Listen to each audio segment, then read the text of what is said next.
gostaria de ver com vocês se vocês puderem abrir, né, as câmeras de vocês para a gente poder, né, se ver um pouquinho melhor.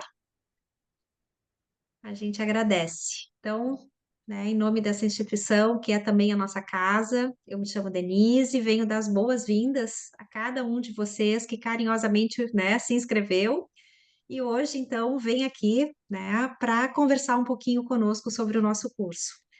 O nosso objetivo, gente, com esse encontro, é trazer um pouquinho de conhecimento para vocês, né, de elementos que são essenciais e importantes nas nossas práticas clínicas, tá? E que, na verdade, nos fizeram pensar em oferecer essa proposta, tá? Mesmo que cada um de vocês não tenha o desejo de trabalhar especificamente com a questão do luto, né? O luto ele permeia a nossa vida, né, em diversas áreas, né, em momentos diferentes, né, a gente não escolhe. E isso nos faz pensar que é importante que a gente, como profissional da área da saúde, da área organizacional, né, para todo mundo, na verdade, que trabalha com pessoas, né, que a gente possa ter um preparo básico e mínimo para que a gente possa acolher, né, e se precisar encaminhar, ver como é que a gente vai trabalhar e aí dar seguimento, né? Então, foi com esse propósito que a gente elaborou, né, o programa do nosso curso, e conversar um pouquinho com você sobre isso.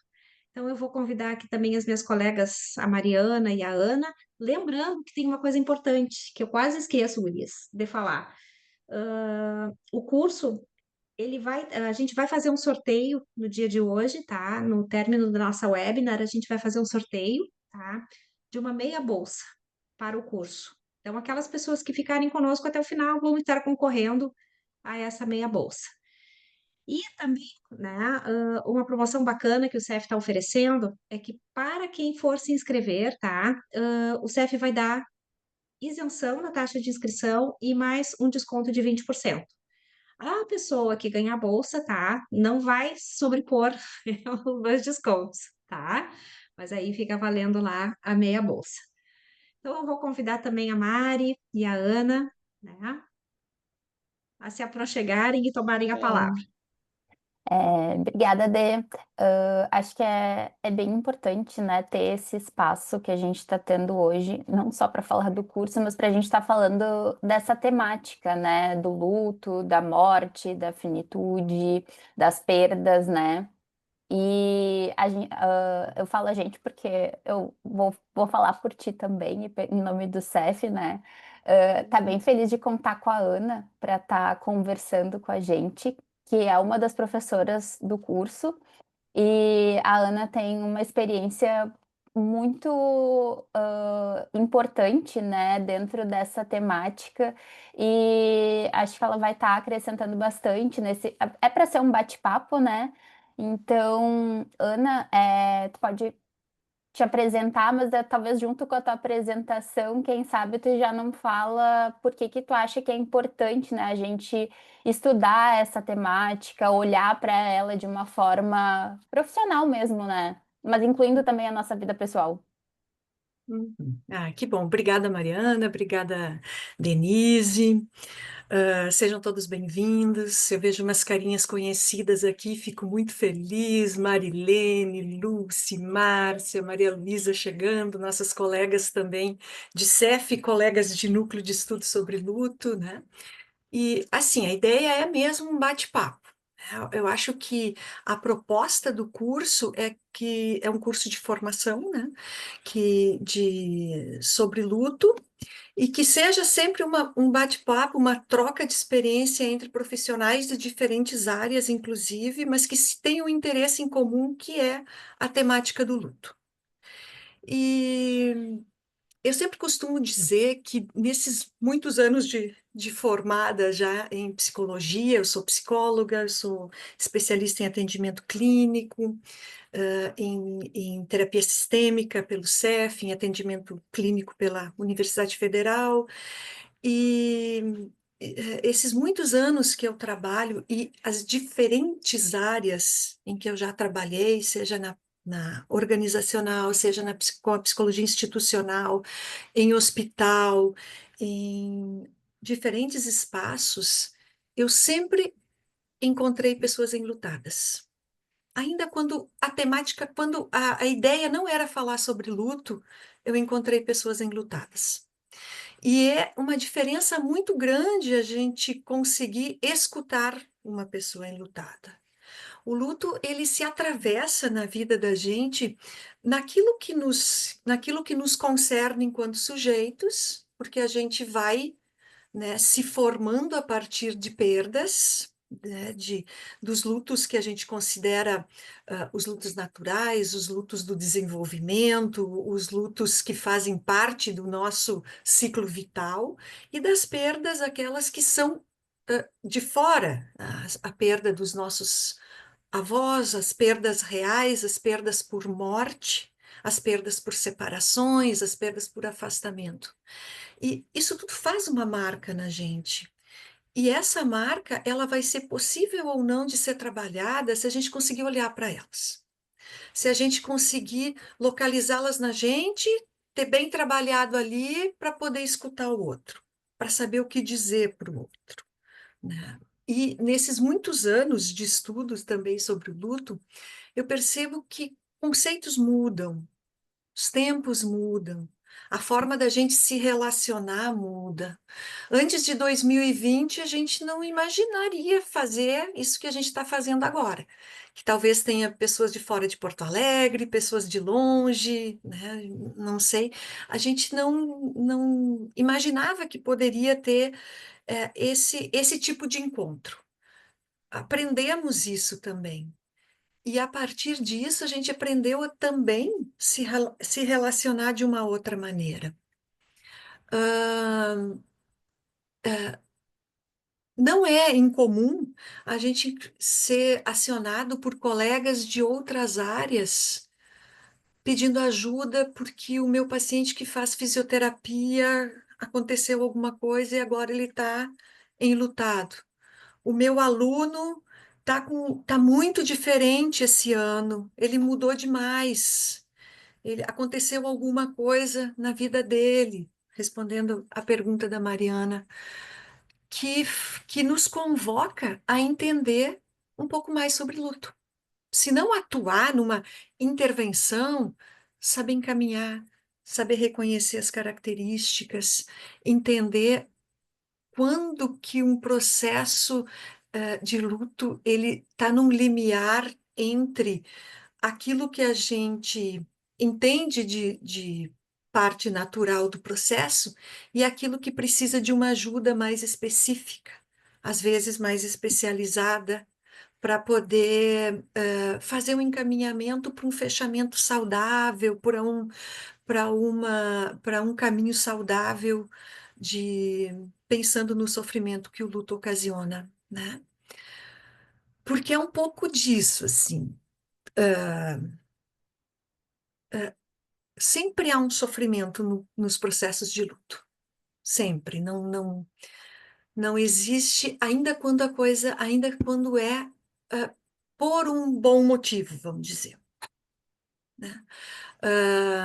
Ainda quando é por um motivo que é dentro de uma perspectiva esperada. Um final de adolescência, um final de ensino médio, um final de faculdade, um início de carreira, né? Que são momentos onde a gente pode pensar que a pessoa está com todo o seu potencial ali. Ali também acontecem momentos de estresse que, se a gente não olhar direitinho para isso, se a gente não tiver abertura de escutar o que se passa, a gente pode contribuir para um sofrimento, porque porque esses momentos também convocam a gente a rever outros momentos de perdas na vida da gente. Então, Mari, estudar luto para mim hoje é fundamental, sabe? Conhecer, saber, conseguir escutar. E a gente se prepara estudando, estudando, supervisionando, trabalhando as nossas questões em terapia, isso que quem é da área psi já conhece tão bem, né? Mas é assim que a gente se prepara. E encontros com colegas para falar sobre essa temática, às vezes num outro contexto.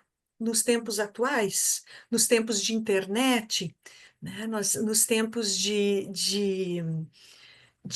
letramentos, onde a gente tem aprendido tanto sobre tanta coisa, né? O luto, né? Quando me perguntam, Ana, mas o que que é o luto? Eu acho que eu já respondi essa pergunta de tantas formas diferentes, porque o luto, ele é um tempo de adaptação a partir de uma perda, ele é uma ressignificação de uma perda, mas eu acho que mais do que isso, porque é a partir disso que a gente se adapta e ressignifica, é uma experiência. E a gente precisa conseguir escutar a experiência do outro, muitas vezes atravessada nas nossas experiências também, convocando experiências na gente, né? Mas a partir de um ponto de singularidade que só o enlutado pode nos contar. Então, muitas vezes, o que a gente espera de um processo de luto a partir de estudos teóricos nos surpreende.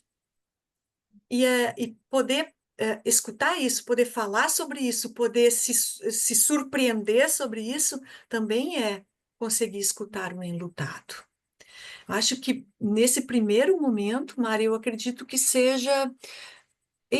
São os principais argumentos que me fazem estudar luto há tantos anos, querer falar sobre luto, ler sobre luto, assistir filme que trazem essas temáticas, porque a gente está vivo. E se a gente está vivo, se a gente está no movimento de vida, a gente está nesse movimento de perder, ganhar, mudar conceitos, deixar ir, lidar com outras coisas, ressignificar, né? Então, acho que é muito por aí. Não sei se o que que tu pensa sobre isso, Denise? Se al- É, sabe, Eu tô Ana, pensando. te ouvindo, eu fiquei pensando muito, tu falou agora mais pro final de como isso também se atravessa na gente, né? Porque aí eu vou falar enquanto psicóloga, vou falar da prática clínica, mas também, se tiverem outros profissionais aqui, imaginem o seu contexto. Mas porque no nosso contexto de trabalho, na clínica, eu posso não querer trabalhar com luto, mas as pessoas estão vivas, elas vão passar por perdas. Eu posso estar lá Uhum, com um paciente que veio para mim por outra demanda e chega um belo dia e ele passa por uma perda. E aí, como é que eu vou lidar com isso, né? Então, uhum, para eu lidar com isso, ainda que eu decida que essa demanda é demais para mim, eu vou encaminhar ele, porque eu posso fazer isso, eu preciso primeiro ter uma abertura para ouvir, né? uhum. Para poder fazer esse encaminhamento que seja de uma forma cuidadosa. Então, mesmo que eu não queira trabalhar com luto, eu vou precisar saber ouvir sobre luto, sobre perdas, né, Ana? Uhum, uhum.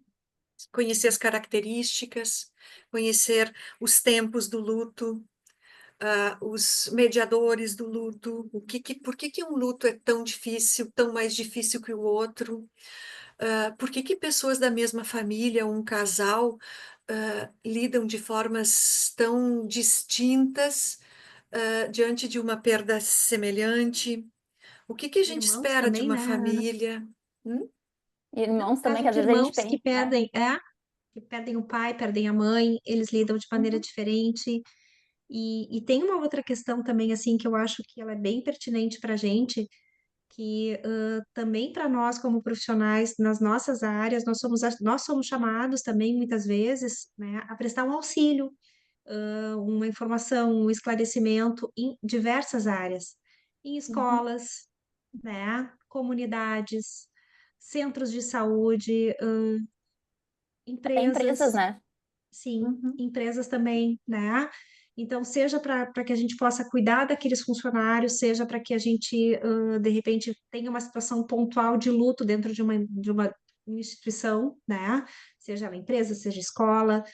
Então, eu acho que a nossa preocupação é nesse sentido, né? Direcionado para que todos os profissionais que trabalham com pessoas, né, eles possam ter esse viés, né? E bem Hum, como a Mari colocou, não necessariamente, né? Bom, se eu estou aqui na clínica, né, atendendo, ou eu estou na escola, ou estou na empresa, né, eu estou aqui fazendo o meu trabalho, mas assim, ó, mais cedo ou mais tarde, a gente vai, né, se deparar com uma situação onde muitas vezes a gente precisa, né, ter uma escuta um pouquinho mais técnica, um preparo um pouquinho maior, pelo menos assim, quando as pessoas buscam a nossa ajuda, né? Tudo que elas querem é um olhar respeitoso, uma acolhida empática, né? Um cuidado.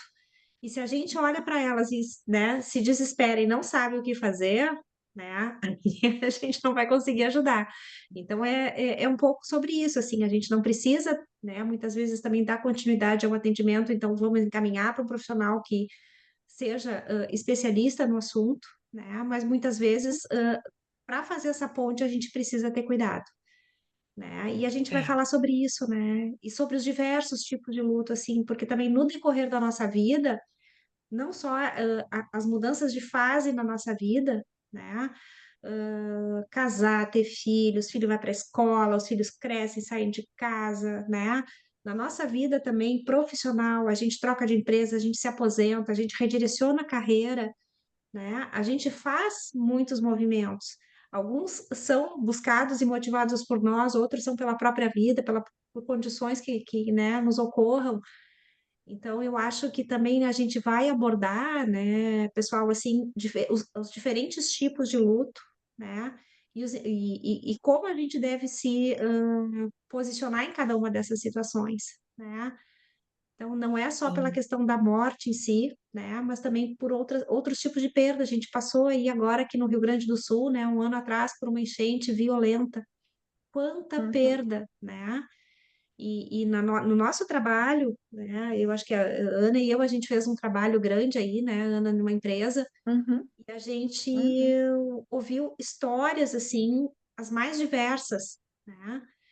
E as pessoas, assim, perdendo tudo, né? uhum.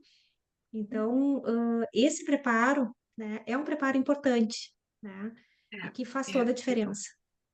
Acho que a proposta do aperfeiçoamento é a gente poder falar, né, sobre essas diferenças dos lutos e, e uma preparação dos profissionais para que eles entendam sim as suas possibilidades e também os seus limites.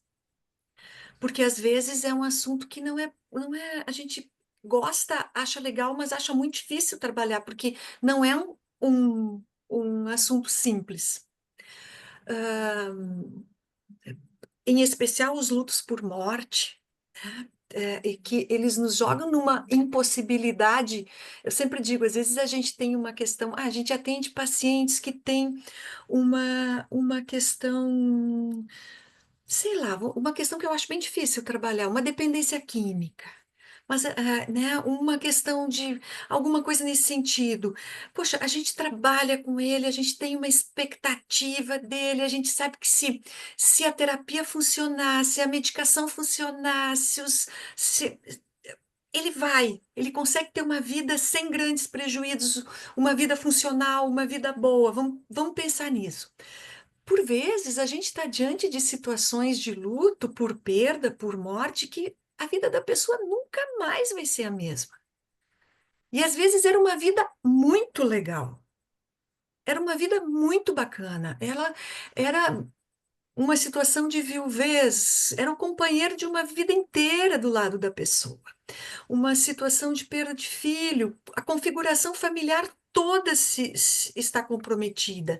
Então, e às vezes é muito difícil para o profissional, ele também precisa estudar para conhecer o seu limite e para poder dizer, colega, ó, não dá. Eu tenho uma história lá eu tenho uma perda lá na minha história que eu chego aqui, eu não consigo trabalhar com isso. Isso também é importante. E eu sempre disse que um curso de formação, ele também tem essa proposta, de que a gente se olhe nesses lugares de possibilidades e impossibilidades diante das perdas. Ah, a gente Até falou sobre porque, os... né? Ah, desculpa, Sim. pode falar. Não, não, Não, pode falar, eu Mari, só pode ia falar. complementar aqui, pensando, né, em profissionais da saúde, são profissões de cuidado, né? E para a gente É. cuidar do outro, a gente precisa tá bem, né? Uhum. Não necessariamente 100% bem, mas bem para conseguir, Dentro do né? possível, né, Mari? Dentro do possível, para conseguir cuidar do outro. E isso a gente só vai conseguir fazer se a gente olhar para nós, se a gente, e falando em luto, se a gente olhar para os nossos lutos, se a gente olhar para as nossas perdas, se a gente olhar para os nossos limites e poder ter um autocuidado, né? E isso também a gente vai acabar trabalhando na formação, né? Uhum. Exatamente. E a Dê falou sobre os diferentes tipos de luto e os diferentes tipos de perdas também. Embora o luto seja uma experiência, né, uma experiência que, enfim, ele é singularizado em função de cada pessoa, ele é um tempo de readaptação, ele é um tempo de ressignificação, né, ele também, a gente tem que saber que tem alguns lutos que eles serão muito diferentes sim um do outro. Ah, não é melhor nem pior. Não tem luto mais fácil, luto mais difícil. Tem Não enlutado se que lida compara, de né, uma Mari? maneira e tem Uhum. enlutado que lida de outra maneira com o mesmo, com um tipo de morte semelhante. Agora, a gente sabe que tem diferença sim, e isso é uma coisa importante da gente pensar, porque isso vai direcionar um pouco a nossa perspectiva de escuta e de tratamento e de resposta que a gente pode esperar nos processos de luto. Uma perda gestacional é diferente de início de gravidez, é diferente de uma perda gestacional de final de gravidez. O luto por a perda de um filho pequeno que dependia totalmente de mim é diferente do luto de um filho adolescente que dependia de mim, mas que eu já não podia, mas não tinha mais tanto poder sobre ele, que é diferente da perda de um filho adulto, que é diferente da perda de um filho adulto, eu já idosa, que a gente acompanhou muito na pandemia. Eu atendi muitas pessoas idosas que perderam os seus filhos, às vezes idosos também, pessoas de 80 anos perdendo filho de 60, pessoas de 70 perdendo os filhos de 40. Então, assim, que é claro que é diferente. Não dá para dizer que é igual e esperar igual e achar que, porque a gente leu lá no DSM, que em um ano o resultado já não é aquele, a pessoa está com o transtorno do luto prolongado. A gente precisa entender onde é que entra esse conceito a partir do nosso estudo, né? Por que que é tão importante a gente conhecer o que que é quando é que o luto vira um transtorno, quando é que o luto, o que que significa transtorno dentro de um processo de luto e o que que a gente espera na clínica a partir desses conceitos. Né? Então, porque às vezes a gente também se pergunta, eu estava falando antes, né, da nossa, às vezes, perspectiva que a gente tem num tratamento, quando é uma dependência química, quando é um luto por separação, e as separações são os segundos tipos de perda mais difíceis nos processos de luto, né? E uma perda por morte de um filho. O que que a gente espera o que que a gente pode esperar desse processo de luto? Até onde a gente vai? Porque quem trabalha com enlutados, quem trabalha com pacientes que passam por esse tipo de experiência, a gente sabe que é a vida antes e a vida depois. É, hoje a gente já fala em lutos finitos, lutos infinitos. O que que a gente pode dizer para essas pessoas a partir disso dos seus lutos? O quanto a gente pode ajudá-las a reconhecer que elas estão não com uma situação para ser superada, para ser resolvida, mas com uma condição nas suas vidas e qual é o impacto disso na qualidade de vida.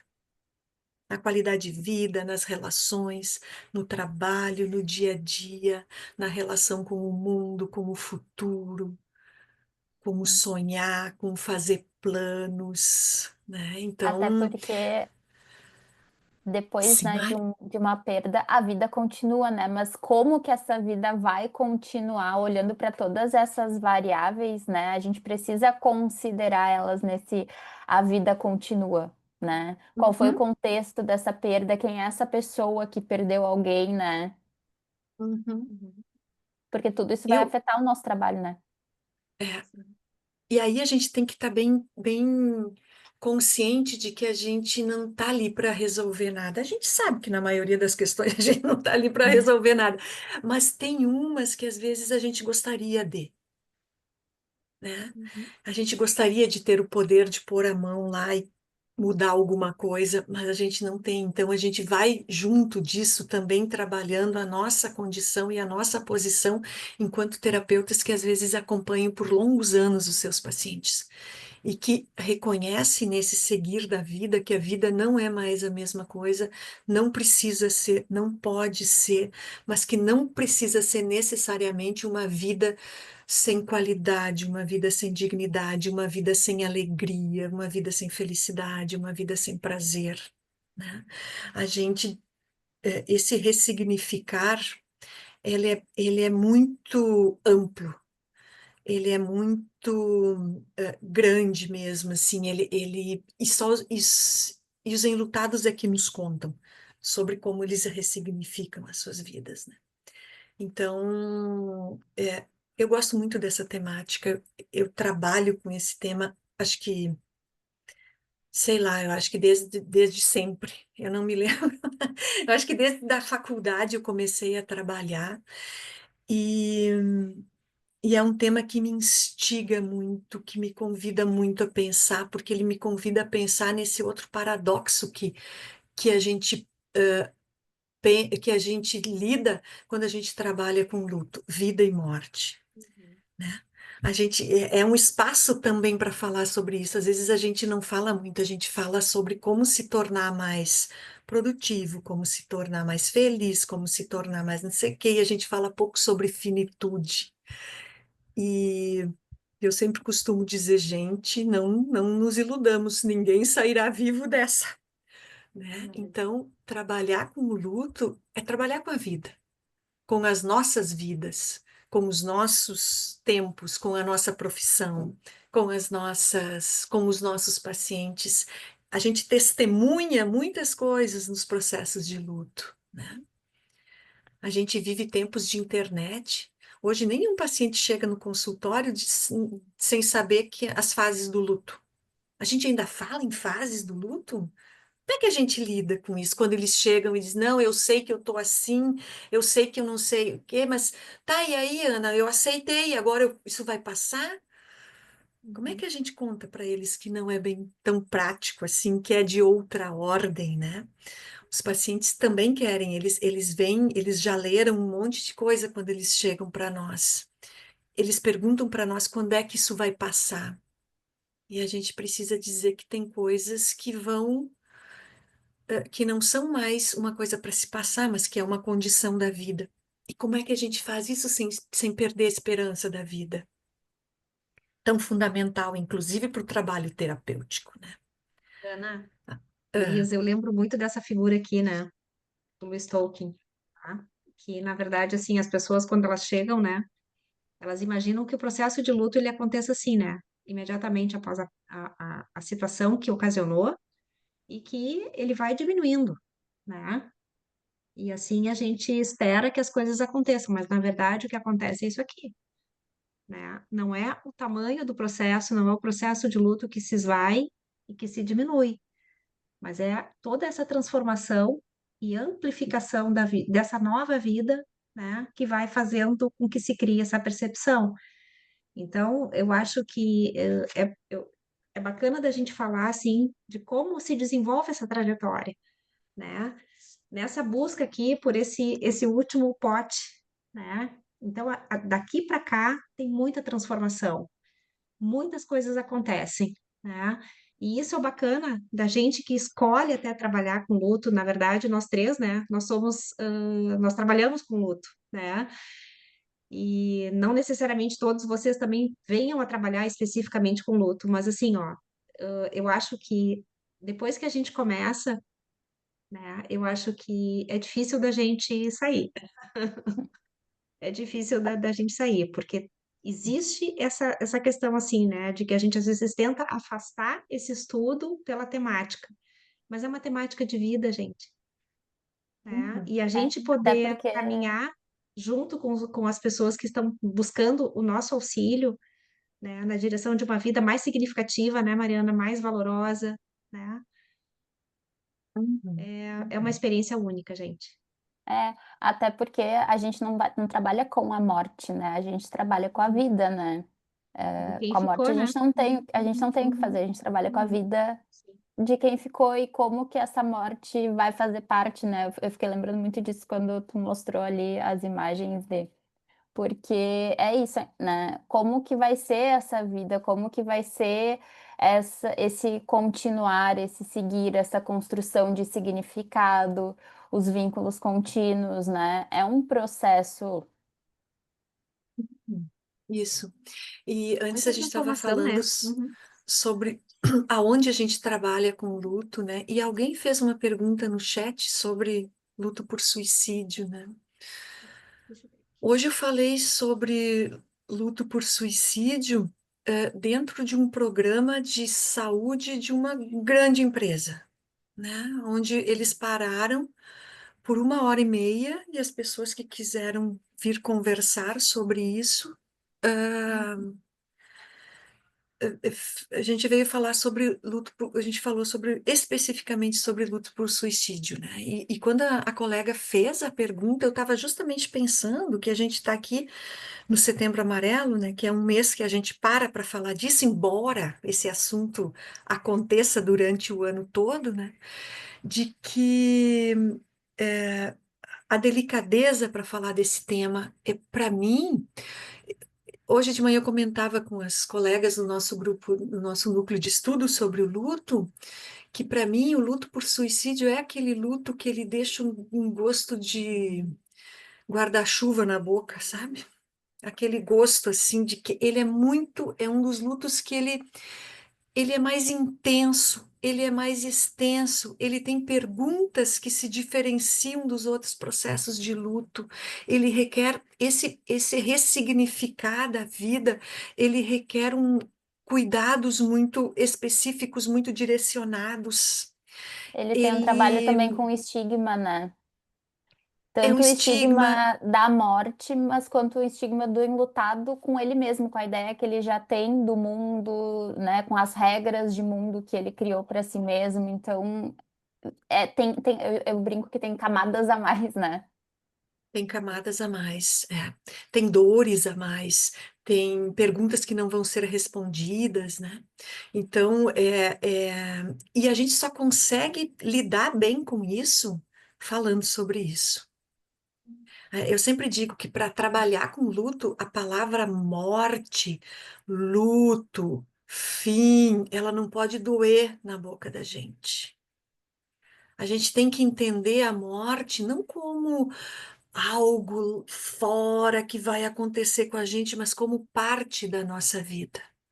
A morte Uhum. faz parte da vida, ela não é um castigo, ela não é um mau agouro, ela é parte da nossa vida. E aí, quando a gente estuda sobre isso, quando a gente trabalha sobre isso, com isso, não raro, a gente começa a viver de uma maneira mais lúcida também, com menos ilusão de que nada vai nos acontecer. A gente começa a reconhecer mais os momentos de felicidade, os momentos de alegria. A gente começa a pensar, a viver com mais lucidez mesmo, porque, enfim, né?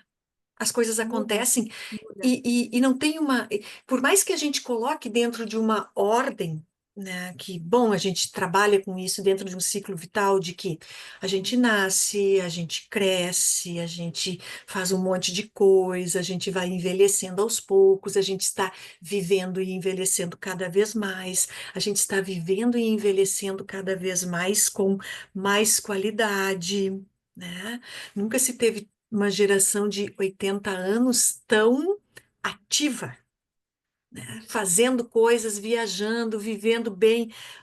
com autonomia de pensamento, com várias outras. A gente precisa se preparar para isso também, né? Agora, isso não é uma garantia. Isso é um processo. É assim que a gente estuda. Agora, Não. a morte vem em qualquer momento da vida da gente. Ela faz parte da nossa história. Eu estava pensando assim, né, que essa tua fala, né, a vida da gente muda depois que a gente estuda luto. A gente É. acaba, vamos dizer assim, ó, aprendendo a valorizar e a viver muito mais. É essa sensação assim que eu tenho, né? Porque a gente, né, por exemplo, no caso de um diagnóstico de uma doença crônica, né? Muitas vezes a gente foca muito naquela questão da perda e tal. Bom, a gente está tendo aí um tempo, um espaço onde a gente pode, de repente, né, se reorganizar, né, buscar coisas que são importantes, né, de serem ditas, vistas, né, revistas, né? Então, eu acho que quando a gente também trabalha com esse viés, a gente cresce como pessoa, né? Uhum, uhum. Deixa eu ver aqui, E, alguém colocou aqui, oi, desculpa, pode falar. não, enquanto tu olha a pergunta ali, eu vou dizer assim, e a gente trabalha, né, também em diferentes espaços. A gente já trabalhou situações de luto em empresas, eu já trabalhei muito com grupos de enlutados. Eu acho que grupos é sempre um lugar muito importante para enlutados, principalmente no início dos processos de luto. Então, eu já trabalhei muito com pais e mães enlutados em grupo, com familiares de enlutados em grupo, com grupos de amigos que perderam amigos em determinados contextos. Eu já trabalhei com situações de luto dentro de escolas. A gente vive num mundo que ele é violento. Sempre foi, a gente pode se iludir muito, sabe? Mas parece que tem ondas assim de violência, né? Hoje eu estava vendo de uma situação que aconteceu lá no Ceará, de passarem na frente de uma escola e uma rajada de metralhadora, e tem dois meninos de 16 e 15 anos que estavam no intervalo da aula e estão mortos. Você sabe o impacto disso numa comunidade escolar, né? A gente já viveu situações em São Paulo, a gente já viveu situações aqui no Rio Grande do Sul. Quer dizer, a gente precisa falar sobre a vida. E Uma falar outra sobre a questão aqui vida inclui falar sobre o morrer, né? que a Lúcia está nos lembrando, né? Ah, Sobre a importância também da gente aproveitar e falar um pouco aqui, gurias, sobre a questão dos lutos não reconhecidos que são presentes na nossa vida o tempo todo. uhum, Né? Aqueles lutos é, que muitas vezes né, a gente sente as dores, não consegue nomear porque a gente não acha que seja, a gente sempre acha que é bobagem, né? Uhum. Então, assim, eu vou dar um exemplo, né? Sei lá, morreu um vizinho meu, que eu não me relacionava, não me dava muito bem, mas assim, não tinha uma relação próxima, mas eu tô sentindo essa, né? Me impactou, me baqueou, né? Então, a gente tem vários outros exemplos, né? E aí eu acho que eu a vou gente te dar um poderia falar um outro, vou te pouquinho. ajudar no Aham. exemplo. Isso. Uhum, Morreu o meu ex-marido, pai dos meus filhos, de quem eu estava separada há mais de 20 anos. Eu tô arrasada. uhum. Aí eu vou contar para eles, e eles dizem: Mãe, tu tá separada do pai há mais de 20 anos, por que que tu não para de chorar? Eu gostava dele Né? ainda. Nem gostava dele, vivia um nananã, né? Então, assim, ó, é E isso, é acho que a dentro da Lucy própria falou. casa, né, da própria família, dentro de casa. Às vezes tu também não te permite, né, viver Uhum. esse luto. Não é nem o colega de Verdade. trabalho ou uma pessoa mais distante, né? O luto Isso, pela isso, perda do isso a gente está pet. falando de gente, né? A gente nem falou Uhum, dos amigos pets da gente, que às vezes estão aí com a gente 17 anos, 15 anos, e aí morre e a gente acha que, ai, não, era só um bichinho, não posso falar, não posso faltar ao trabalho, não posso deixar de dar aula, não posso, né? Às vezes, Não posso me sentir assim, né? é. Tem alguma Uhum, coisa de muito errado acontecendo comigo, né? E nos dias de uhum, hoje, né, gente, assim, a gente percebe que a nossa relação com o nosso pet é muito diferente de 10, 20 anos atrás. Hoje eles uhum, ocupam com muito mais clareza um papel, né, dentro do nosso sistema familiar. Às vezes eles são uhum, filhos, né? Às vezes eles são netos, são irmãos, né? uhum. E ainda que Isso. estejam ocupando esse papel, né? Eu tava lembrando, de uma conversa que eu tive, né, de uma pessoa falando para mim que A pessoa não era mãe de pet, mas ainda assim estava sendo difícil ter perdido a cachorrinha, né? Não precisa ter necessariamente esse vínculo, mas existe um vínculo, né? A gente diz família multiespécie, né? Uhum. Tem nome já É, para isso, tem né? uma cultura para isso, é verdade.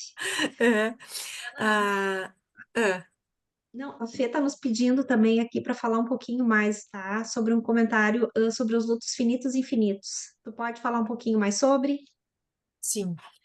É, o professor Christian Dunker, que é um estudioso sobre luto também, né? Ele publicou um livro falando de lutos finitos e infinitos, e eu achei muito interessante porque eu acompanho muitos lutos infinitos, tá? E, e ele coloca que diante dos lutos infinitos há uma recusa da pessoa em ah, fechar o seu processo de luto, em deixar, em, em fechar o seu processo de luto mesmo. Isso não quer dizer que ela não tenha uma vida digna, que ela não tenha uma vida boa, mas a gente conhece processos de luto, vamos supor, quando os lutos infinitos, diante de situações de não localização do corpo, diante de situações de violência, aonde falta, às vezes, a materialidade, é diferente da perda ambígua, tá? Um luto infinito. As mães e pais que acabam transformando as suas perdas em causas de luta a vida toda, porque não há uma conformação. Aí eu lembrei de uma situação que eu contei hoje, né, que o Freud tinha um amigo que ele era pastor. Eu não sei o nome do livro, gente, mas é uma troca de cartas entre o Freud e um amigo dele que era pastor. E o Freud, e esse amigo, pastor, perde um filho. E o Freud manda uma carta para ele falando sobre isso, dizendo que ele sente muito, do quão difícil é, que ele se solidariza, mas que, enfim, a vida precisa continuar. Quando o Freud perde a filha dele durante a gripe espanhola, o pastor retribui essa delicadeza da carta, dizendo mais ou menos as mesmas coisas para o Freud. E o Bem Freud diz: consciente, Ana. Não, É, oi? não, não é? Não, não, Cassiane, não, não. Desculpa, tem quer alguém que respondeu aqui, cartas entre Freud e Pfister. tá aí, ó, isso mesmo, isso mesmo. É, aí, e ele responde dizendo que ele se recusa a fazer esse luto, que ele não aceita, não a morte, mas a forma como aconteceu, né? Eu acho que nós temos muitos lutos infinitos da Covid reverberando por aí, que a gente precisa escutar as pessoas enlutadas, lutos por violência, violência do Estado, que não há uma conformação, Fernanda, entre a perda e o processo de luto, que a conformação seria um sinônimo, assim, resumindo em duas palavras, um sinônimo de uma aceitação impossível, sabe, do processo de luto. Então, são lutos que eles não inviabilizam a vida dos enlutados, mas eles colocam uma, um, um norteador para esse luto, né, que às vezes move essas pessoas pela vida inteira. E se a gente der uma pesquisada entre as organizações não governamentais que trabalham com luto, eu conheço uma que foi criada por homem, mantida por homem, que fala do luto nos homens, porque não entrou nem na nossa pauta aqui o enlutamento dos homens, né? A maioria delas é o luto de mães que perderam seus filhos. Então, acho que é isso. Eu acho que alguém perguntou aqui sobre a Rejânia, alguma experiência de vocês com pessoas e famílias que ressignificaram o luto por morte pela doação de órgãos? Esse também é o Setembro Verde, dedicado à causa da doação de órgãos e tecidos. Obrigada, Rejânia, por fazer esse comentário também. Então, assim, ó, é muito interessante esse processo do luto e da doação de órgãos. Eu acompanhei uma situação há bastante tempo, inclusive, que no início de uma instituição aqui em Porto Alegre que fazia campanha sobre doação de órgãos e muitas pessoas que doaram os órgãos dos seus filhos, a experiência que eu tive, foram participar desse local e elas falavam muito sobre ah, os sentimentos ambíguos, de uma certa maneira, os sentimentos que elas ficavam pela alegria, pelo reconhecimento do seu ato na doação, né? No caso específico, foi uma criança, então, uma criança que pôde doar muitos órgãos, salvou a vida de muitas outras crianças, e a alegria daquelas mães sabendo que o filho ia receber um coraçãozinho, um pulmãozinho, um rinzinho, e a dor dela em saber que nunca mais vou ver a minha filha. Então, tem que sim ter um cuidado para os dois lados, né? Porque é sim um ato genuíno, é um ato bonito, mas ele não é um ato que aplaca a dor, que faz com que diminua, não. E às vezes a sociedade, de uma maneira geral, olha e diz: Nossa, que coisa linda! E é lindo mesmo, é lindo. Né? Eu que trabalhei num centro de reabilitação visual, eu sei o que que significa uma córnea para uma pessoa que está perdendo a visão. Né? Eu sei disso, mas também sei o que que significa para uma família doar essa córnea. E os dois precisam ser escutados. Né? Então, sim, eu acho que é bem delicada a situação. Ela precisa ser escutada dos dois lados, né? Porque às vezes, para um lado, depois da doação, ok, a pessoa vai ficar bem. Mas para quem doou, era o amor da sua vida, né? É. E para quem recebeu, salvou o amor da sua vida. Isso é tão humano, né? Isso é tão humano. Não tem uma receita, não tem um, um manual para a gente seguir. Há de se ter ouvidos para ouvir as experiências, né? E conhecimento técnico para fazer intervenção que às vezes ajuda a pessoa a fazer o trabalho dela, o trabalho do luto, que é ressignificar a sua experiência. E essa intervenção que é tão singular, e não só singular, mas tu foi dando, né, agora exemplos, Ana, que essa intervenção pode ser em diferentes contextos, né? Não só considerando a singularidade do enlutado, mas também o contexto, né? Essa semana, não, sei lá, 3 semanas, eu e a nossa colega Maria Luísa, aqui que trabalha luto e virtualidade, fomos lá no Instituto da Criança com Diabetes falar sobre doenças crônicas e luto, né?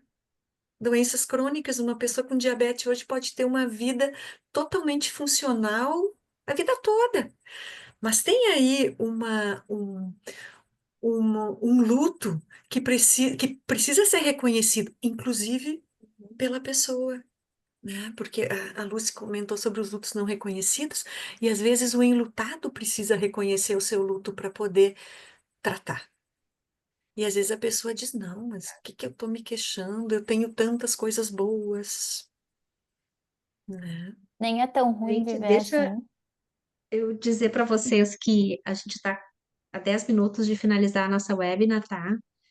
A gente tem que deixar uns minutinhos para a gente poder fazer aqui também o nosso sorteio. E aí eu queria fazer uma pergunta para todos os participantes. Se vocês têm alguma dúvida que vocês gostariam de saber sobre, né, o curso em geral, que a Fê está aqui, né? Aí a gente já aproveita para ela nos dar uma orientada. Deixa eu ver aqui, alguém mais colocou alguma pergunta? Não, foi a Fê que colocou. Tá. Vocês podem encaminhar as perguntas pelo chat. E enquanto vocês pensam e podem mandar perguntas, eu vou fazer uma pergunta final para a Ana, então, antes do nosso sorteio e de falar mais do Olha, curso. olha, Mariana. É, Ana, tu foi falando, acho que de várias experiências e de como que a partir das experiências que tu foi tendo, por que que tu considera importante estudar e olhar para essa temática, né, do luto, das perdas. É, e hoje em dia a gente fala muito na internet sobre ter uma segurança na nossa prática, né? Como é que tu explica essa segurança no trabalho com o luto, assim? Como é que tu se sente segura para trabalhar com o luto? Eu sou identificada com essa temática. Eu acho, eu acho que poder estar nesse lugar ali de escutar uma pessoa diante de um processo de luto, com tanto sofrimento, se às vezes assim, ó, a maior dor da sua vida para mim é um lugar muito sagrado, Mariana. Essa é a verdade, sabe? Tu poder fazer parte da vida das pessoas neste momento, né? Nesse momento onde de grande vulnerabilidade. A segurança, ela se faz na caminhada, mas estudar, trocar com os pares, fazer a nossa parte cuidando dos nossos lutos, das nossas perdas, reconhecendo as nossas a nossa finitude, cuidando da vida da gente, do viver da gente, é o que dá segurança. É isso que dá segurança. É isso que permite com que a gente não se desespere mais do que o paciente, se desorganize mais do que o paciente. Que a gente suporte, em termos de suportar, às vezes, uma pessoa despedaçada na tua frente. E tu consiga olhar para ela e ter certeza e acreditar que ela vai dar conta daquilo, porque essa é a história dela. Não é porque Deus dá o cobertor conforme o tamanho do frio, porque a gente só tem o peso da. Não, a gente sabe, a gente conhece. E isso é um preparo que é caminhando, é lendo, é trocando, é se surpreendendo, é dizendo, meu Deus, tu pensou isso? E nunca, porque às vezes eu chego aconteceu tal coisa, e eu vou e a pessoa diz, não, e eu digo, cara, fico bem quietinha, diz, olha só, que interessante a maneira como essa pessoa lida com uma perda tão parecida com a de outra pessoa, sabe? Então, o preparo é esse, não tem segredo, é escutar, se conhecer, trabalhar as nossas perdas, revisitar os nossos lutos. Como é que tá? Quem foi a minha maior perda? Onde é que ainda me dói? Isso não acontece de uma hora para outra, né?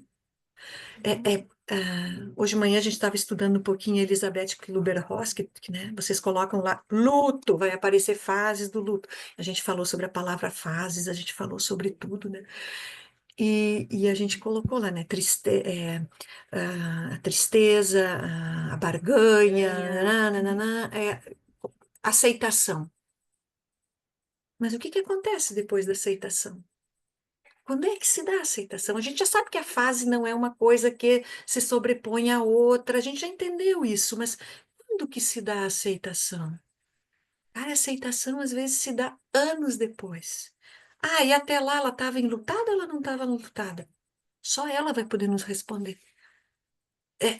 Às vezes alguém chega e diz: agora que eu me dei conta que aquilo que o pai fez lá com a mãe na minha infância volta ali numa sessão com casais, falando de outra coisa, né? Então, Mari, é isso, a segurança ela se faz no processo, não tem como sem se experimentar também. É isso aí, né? Eu acho cento e que doze horas de aula, aham, acesso às aulas gravadas por 30 dias, o curso inicia no dia 25 de outubro, eu dou a primeira aula, um sábado por né? mês, Um sábado por né? mês. E as aulas são ao vivo antes delas serem gravadas. Isso. Aí São sobre valores, eu não sei síncronas. se tu, né, fala com as pessoas individualmente. Encaminha, né? Os e-mails, vê, né? Se tiver aqui, tem desconto de 20% e também de isenção da taxa, tá? E aí o Henrique agora vai fazer o sorteio para ver quem ganha meia bolsa. Meia bolsa. Eu acho que é isso aí, né? E a gente fica à disposição, a Fê também, né, Fê? Acho que ela A botou o Fê WhatsApp dela ali. isso. Coloquei o meu WhatsApp ali, quem tiver dúvidas pode me chamar, a gente conversa. Tem um desconto maravilhoso aí para quem está assistindo, ó, ao Vocês podem ir webinar. lá tomar um cafezinho com a Fê, né? Conhecer a Isso, instituição. conhecer. Eu acho que também é importante da gente falar para vocês que esse curso é um curso que o CEF hoje é uma faculdade, né? Começa uma instituição, vamos dizer assim, com tradição já, né, nas especializações, né? E já vai fazer 5 anos que o CEF virou faculdade de psicologia e o único curso é a psico. Então, vocês vão estar estudando num centro, né, que tem foco na temática, né, das relações, tá? Então, eu acho que é importante da gente salientar, né? Vocês podem ir até ali, tomar um cafezinho com a Fê, conhecer a instituição, né? Se precisar também, a gente pode marcar um bate-papo lá depois ao vivo, né? Isso aí. Dentro das nossas passadas por ali, né, gurias? Então, agora o Henrique tá botando os nomes aqui na tela para a gente fazer o sorteio. Vai ser ao vivo e a cores. Todos conseguem ver a tela? Tá. Eu vou dar a iniciativa aqui do sorteio. E aí, Fê, como é que a pessoa faz? Quem ganha o sorteio, daí te procura. Tarsila, vamos ver se ela está presente na reunião. Isso, pode me procurar ali no WhatsApp, eu deixei o meu número ali. Mas o Henrique igual vai anotar o nomezinho também, depois a gente passa daí as informações. A Tarsila está presente na reunião, ganhou o sorteio e está com o curso. Ela tá Parabéns, aí, Tarsila. Henrique? Sim, está presente. Ah, então parabéns, Tarsila. Tarsila tá com sorte. Então tá, gente. Nós agradecemos a presença de cada um de vocês, né? A gente espera que, né, a gente tenha provocado em vocês algumas reflexões, que a gente tenha plantado essa sementinha, né? Porque a gente precisa falar sobre luto, a gente precisa, né, formar mais pessoas que tenham preparo, né? Talvez não como especialistas, mas que sejam, né, agentes de promoção de mudanças também. Né, cada um na sua temática, no seu trabalho, na sua área, não necessariamente, né, dentro da clínica, né? Eu acho que essa é uma oportunidade bacana aí da gente, né, compartilhar conhecimentos, né? Certo? Então É vamos desejar isso. boa noite a Espero todos, né? nos Agradecer encontrarmos Muito novamente. obrigada, gente, pela Muito presença. obrigada, pessoal. pelo tempo de Um vocês. abraço, boa noite. Tchau, Fiquem bem. tchau. Tchau, tchau, gente.